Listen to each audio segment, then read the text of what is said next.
How to fix iCloud upload stock for so long issue. Let's get started. Launch your settings, scroll down, navigate to the option of battery, then head towards this option of low power mode. Make sure you have disabled for this option. Then head back to the main page of settings, scroll all the way up. At the very top, you'll find your Apple ID, open it, navigate to the option of iCloud. Now here you're going to find different sections. Under apps using iCloud, you'll find the option of photos. Open that option. Disable for the option of seeing this iPhone and again enable it. Likewise, head back, click on the option of show all, click on the option of iCloud Drive, disable for this option of seeing this iPhone and again enable it.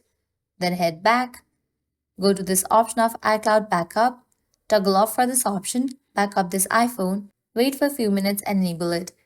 With that, your problem will be fixed. Well, this way you can easily fix iCloud upload stock for so long. At the end, if you guys find this video helpful, smash that like button, share and subscribe to our channel. Thanks for watching.